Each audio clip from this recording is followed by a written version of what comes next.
Assalamualaikum warahmatullahi wabarakatuh. Perkenalkan, nama saya Kurota Akini Azahra.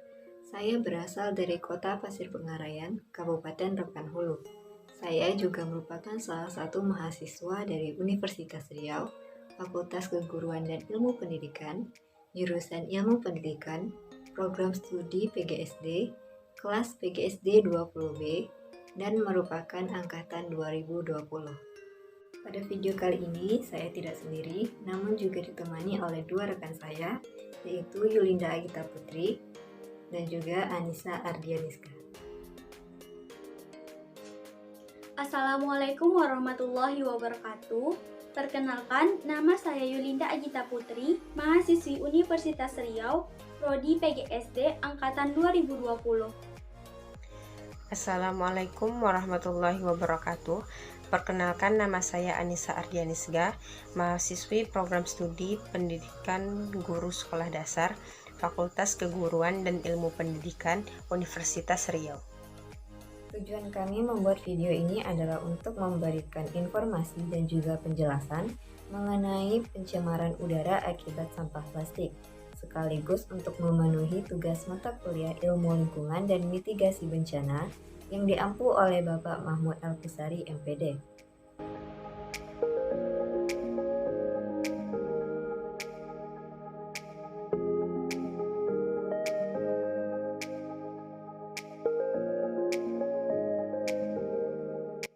Sebelum mulai, jangan lupa klik tombol subscribe dan bunyikan lonceng notifikasinya agar tidak ketinggalan video terbaru lainnya. Terima kasih.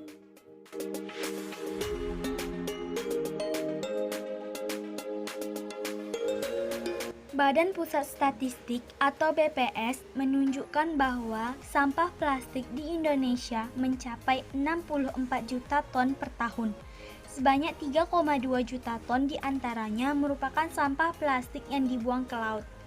Sementara itu, kantong plastik yang terbuang ke lingkungan sebanyak 10 miliar lembar per tahun atau sebanyak 85.000 ton kantong plastik. Jumlah ini menempatkan Indonesia di urutan kedua sebagai negara dengan jumlah pencemaran sampah plastik ke laut terbesar setelah Tiongkok. Selanjutnya adalah jenis-jenis plastik. Dapat dilihat pada layar sebagai berikut.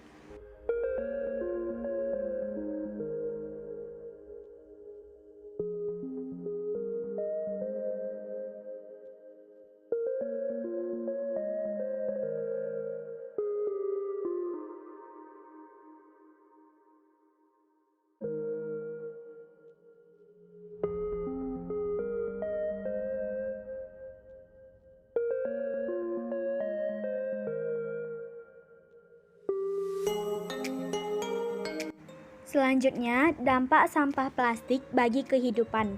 Yang pertama, merusak rantai makanan.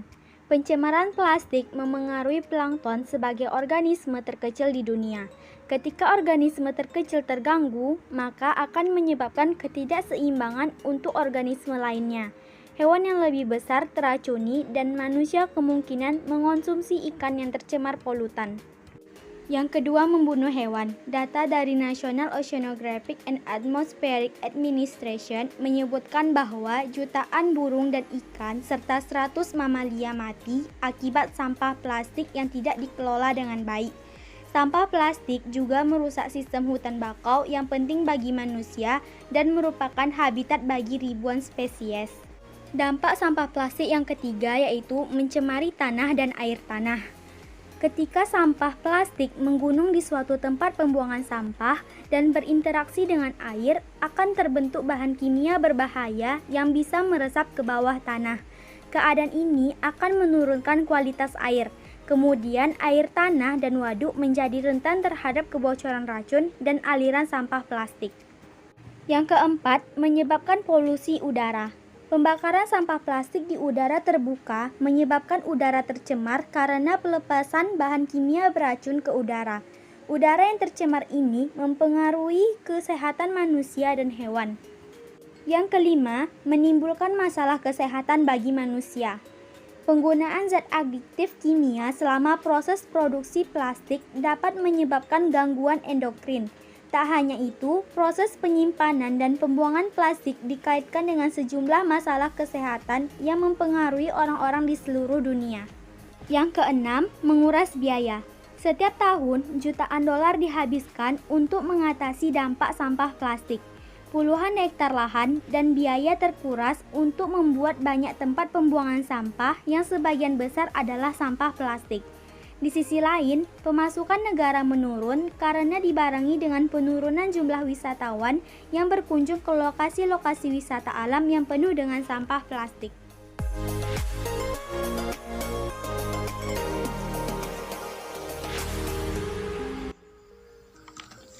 Baiklah, di sini saya akan membahas tentang pencemaran tanah. Jadi, pencemaran tanah adalah keadaan di mana bahan kimia buatan manusia masuk dan mengubah lingkungan tanah alami. Ketika suatu zat berbahaya atau beracun telah mencemari permukaan tanah, maka ia dapat menguap, tersapu air hujan, atau masuk ke dalam tanah. Pencemaran yang masuk ke dalam tanah kemudian terendap sebagai zat kimia beracun di tanah. Zat beracun di tanah tersebut dapat berdampak langsung kepada manusia yang bersentuhan atau dapat mencemari air tanah dan udara di atasnya. Salah satu penyebab terjadinya pencemaran tanah yaitu adanya sampah plastik. Kita sadar jika plastik tidak dapat terpisahkan dari kehidupan manusia. Plastik dipilih sebagai komponen yang dibuat ringan, tahan lama, dan juga terjangkau. Namun, seiring berjalannya waktu, sampah plastik sudah menjadi ancaman bagi lingkungan. Sampah plastik yang termasuk ke dalam golongan sampah anorganik membutuhkan waktu sekitar 50-100 tahun agar dapat terurai.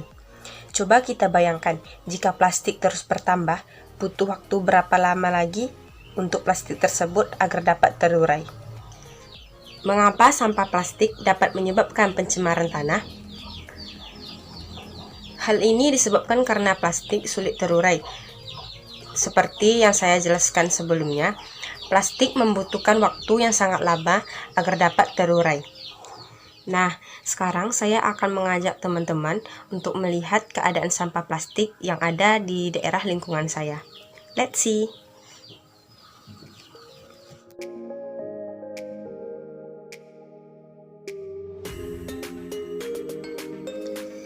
Penyebab pencemaran tanah sangat banyak.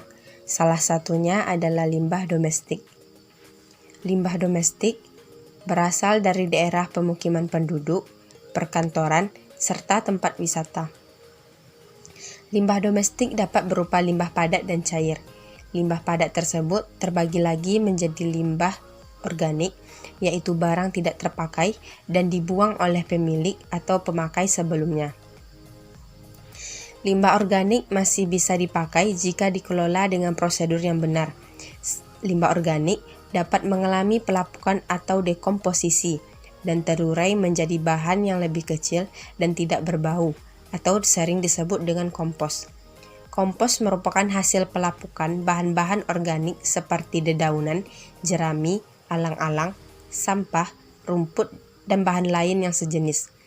Proses pelapukannya sampah organik dapat dipercepat oleh bantuan manusia. Sebesar 95% sampah organik dapat dihasilkan dari pasar khusus seperti pasar sayur mayur, pasar buah, atau pasar ikan. Selain dari pasar khusus, 75% sampah organik berasal dari daerah pemukiman masyarakat.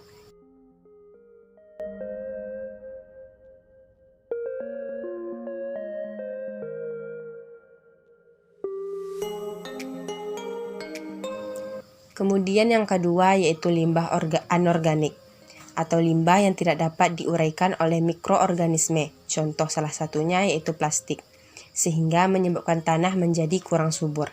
Sampah anorganik tidak terbiodegradasi. Hal ini menyebabkan lapisan tanah tidak dapat ditembus oleh akar tanaman dan tidak tembus air, sehingga peresapan air dan mineral yang dapat menyuburkan tanah hilang, dan jumlah mikroorganisme di dalam tanah pun akan berkurang. Akibatnya, tanaman akan sulit tumbuh bahkan mati karena tidak memperoleh makanan untuk tumbuh dan berkembang.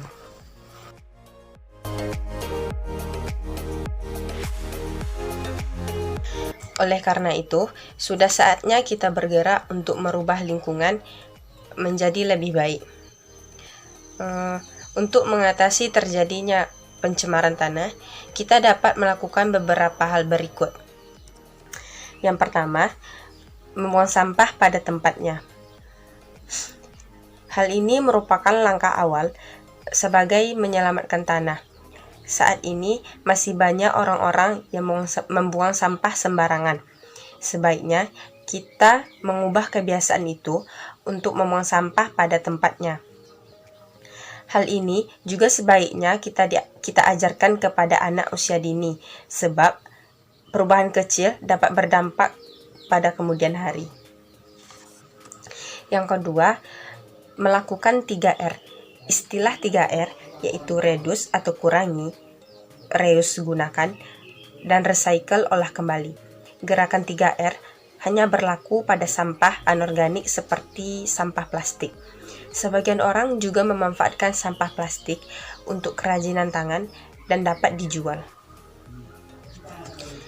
Yang ketiga yaitu selalu membawa tempat makan dan minum dari rumah.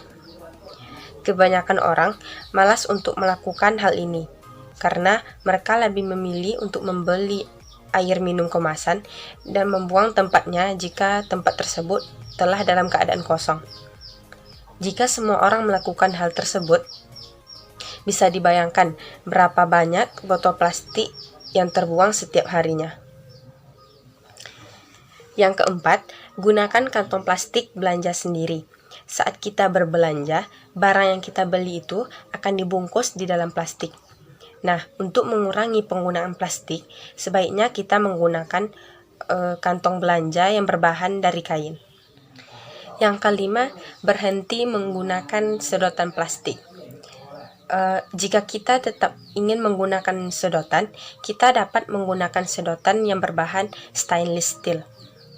Sedotan ini dapat kita cuci dan digunakan berkali-kali. Nah, yang terakhir yaitu simpan bahan makanan dalam sebuah kotak penyimpanan khusus sebelum dimasukkan ke dalam lemari pendingin.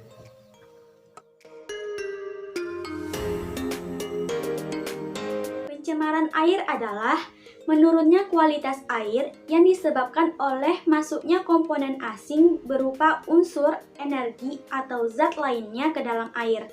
Indikasi pencemaran air bisa berupa perubahan warna, rasa, bau, hingga kualitas air itu sendiri. Penyebab pencemaran air paling sering diakibatkan oleh sampah dan limbah hasil kegiatan manusia. Dampak pencemaran air pun bisa berbahaya karena menyebabkan banyak kerugian baik materi maupun nyawa. Jadi, apa aja sih penyebab pencemaran air? Penyebab pencemaran air itu yang pertama adalah karena limbah rumah tangga.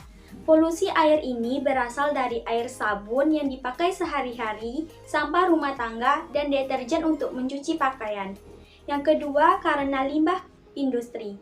Limbah industri yang dibuang ke perairan dan belum diolah sangat berdampak pada pencemaran air. Yang ketiga, pencemaran air dari sektor pertanian. Limbah pertanian berasal dari pupuk kimia dan pestisida. Selanjutnya, pencemaran air karena bahan peledak untuk menangkap ikan. Terakhir, karena pengundulan hutan. Apa saja sih dampak pencemaran air? Dampak pencemaran air itu tidak sedikit. Yang pertama, bisa terjadi bencana banjir. Yang kedua, tanah longsor. Yang ketiga, air bisa menjadi sarang penyakit. Yang keempat, biota air bisa mati. Lalu, ekosistem air rusak, keseimbangan lingkungan terganggu, dan sumber air bersih berkurang. Apa mitigasi atau cara menanggulangi pencemaran air? Baiklah, saya akan menjelaskan apa saja yang dapat kita lakukan untuk menanggulangi pencemaran air. Yang pertama, kita membiasakan diri untuk membuang sampah pada tempatnya. Yang kedua, memisahkan sampah organik dan sampah anorganik, serta jenis-jenis sampah lain sehingga dapat mengurangi pencemaran air. Yang ketiga, pengolahan limbah industri, pertanian, peternakan, dan perikanan agar aman dan tidak berbahaya sebelum dibuang. Yang keempat, menggunakan air seperlunya dengan bijak alias hemat air bersih. Selanjutnya, menempatkan industri pabrik di daerah yang jauh dari pemukiman penduduk. Selanjutnya, mengawasi penggunaan pestisida dan zat kimia berbahaya lainnya yang digunakan untuk perusahaan industri atau perseorangan. Selanjutnya, mencegah terjadinya pengundulan hutan dan melakukan program reboisasi. Selanjutnya, mengurangi penggunaan deterjen kimia di lingkungan rumah tangga. Selanjutnya, melakukan rehabilitasi lahan yang bertujuan untuk meningkatkan konservasi air bawah tanah. Dan yang terakhir, tidak menggunakan aliran perairan sebagai tempat mandi, cuci, dan memandikan hewan ternak.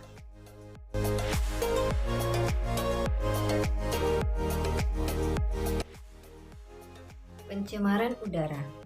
Pencemaran udara adalah kehadiran satu atau lebih substansi fisik, kimia, atau biologi di atmosfer dalam jumlah yang dapat membahayakan kesehatan manusia, hewan, dan tumbuhan, mengganggu estetika dan kenyamanan, atau merusak properti.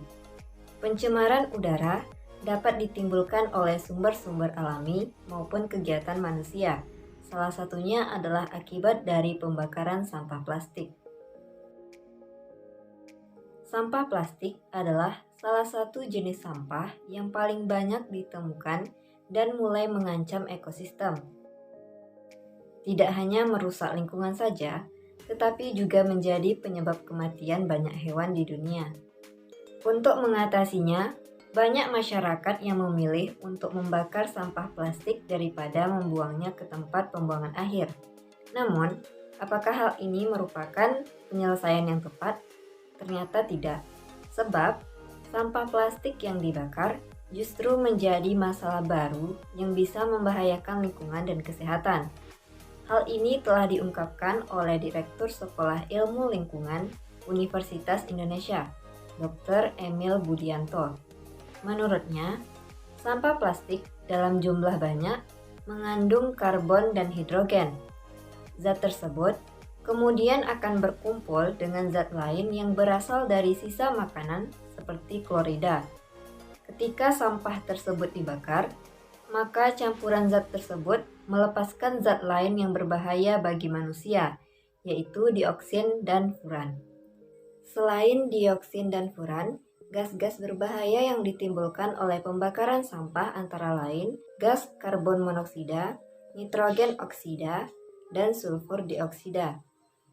Salah satu jenis zat yang sangat berbahaya dalam kandungan gas sisa pembakaran plastik adalah dioksin yang bersifat karsinogen atau menimbulkan kanker. Efek samping dioksin terhadap binatang adalah perubahan sistem hormon, perubahan pertumbuhan janin, menurunkan kapasitas reproduksi, dan penekanan terhadap sistem kekebalan tubuh. Sedangkan efek samping dioksin terhadap manusia adalah perubahan kode keturunan dari tingkat pertumbuhan awal dari hormon. Pada dosis yang lebih besar, bisa mengakibatkan sakit kulit yang serius yang disebut dengan cold acne. Gas karbon dioksida yang tercipta ketika adanya proses pembakaran dapat memperbesar kemungkinan penipisan lapisan ozon dan meningkatkan pengaruh rumah kaca di permukaan bumi. Asap hasil pembakaran juga meningkatkan resiko masyarakat terkena kanker paru-paru, karena di dalam kandungan asap hasil pembakaran tersebut terdapat berbagai senyawa-senyawa yang berbahaya bagi kesehatan. Meskipun dalam dosis kecil, namun zat-zat tersebut sangatlah berbahaya dan bisa menyebabkan kematian. Saat sampah plastik dibakar, jumlah zat yang dilepaskan cukup besar. Ketika terhirup oleh manusia, maka akan menimbulkan reaksi seperti batuk, sesak nafas, dan juga pusing. Ketiga reaksi tersebut merupakan respon tubuh ketika terpapar oleh zat berbahaya. Tidak hanya membahayakan kesehatan, pembakaran sampah juga dapat mencemari udara karena menghasilkan emisi karbon dioksida. Hal ini akan menyebabkan lapisan ozon semakin menipis. Akibatnya, pemanasan global semakin parah dan bisa meningkatkan suhu di bumi. Jika dibiarkan terus-menerus, maka kondisi tersebut akan mempercepat pencairan es di kutub. Sebenarnya, kita bisa membakar sampah tanpa menghasilkan zat berbahaya, yaitu dengan membakar pada suhu 1000 derajat Celcius. Sayangnya, hal ini sangat sulit untuk dilakukan, apalagi oleh masyarakat biasa. Sebab untuk mencapai suhu setinggi ini, dibutuhkan mesin insinerator. Ada beberapa ide untuk menangani limbah plastik, yaitu yang pertama, melakukan daur ulang sampah plastik dengan cara memisahkan partikel-partikel plastik hingga terciptanya produk baru. Plastik daur ulang biasanya akan dirubah bentuk menjadi biji plastik, botol minuman, dan produk baru dengan bentuk baru yang lainnya. Hampir di setiap negara selalu berupaya melakukan proyek besar dalam melakukan daur ulang sampah plastik. Yang kedua, dengan menggunakan mesin insinerator untuk mendaur ulang limbah plastik. Sebagian negara menggunakan mesin ini untuk mengolah sampah plastik yang tidak terurai. Semua limbah plastik dibakar menggunakan insinerator. Namun, ada dampak buruk jika menggunakan metode ini, yaitu timbulnya pencemaran atau polusi udara. Namun, seiring berjalannya waktu, para developer telah bekerja keras untuk mengurangi dampak polusi udara yang ditimbulkan. Untuk mengurangi dampak dari limbah plastik ini, sebagian besar negara di dunia telah melarang penggunaan produk plastik tertentu. Hal ini untuk mengurangi rasa ketergantungan terhadap produk plastik dan menggantikannya dengan produk yang lebih ramah lingkungan. Selanjutnya, menggunakan tas dari bahan kertas atau dari bahan lainnya untuk berbelanja, sehingga dapat mengurangi pemakaian plastik di dalam kehidupan sehari-hari. Dan yang terakhir, untuk mengurangi dampak limbah plastik, dari pihak pemerintah dan diri pribadi perorangan harus saling menyadari. Pemerintah harus membuat tempat sampah di setiap sisi kota, dan setiap individu juga harus mempunyai kesadaran untuk membuang sampah. Jangan campur sampah plastik dengan sampah yang bisa didaur ulang. Tempatkan sampah plastik pada tempat sampah yang telah ditentukan. Dan jangan membuang sampah plastik di tempat umum seperti di jalan, di sungai, di selokan, di parit, dan di mana sampah itu akan sangat berpotensi buruk bagi lingkungan. Selain itu, kita juga bisa mengikuti kegiatan seminar atau pertemuan yang membahas tentang daur ulang sampah plastik, tentang metode, cara pengolahan limbah plastik yang terbaru, dengan harapan pemerintah juga ikut terlibat dalam sosialisasi daur ulang limbah plastik tersebut. Demikianlah yang dapat kami sampaikan. Saya mewakili dua rekan saya. Jika terdapat kesalahan, saya mohon maaf. Saya tutup dengan wabillahi taufiq wal hidayah. Assalamualaikum warahmatullahi wabarakatuh.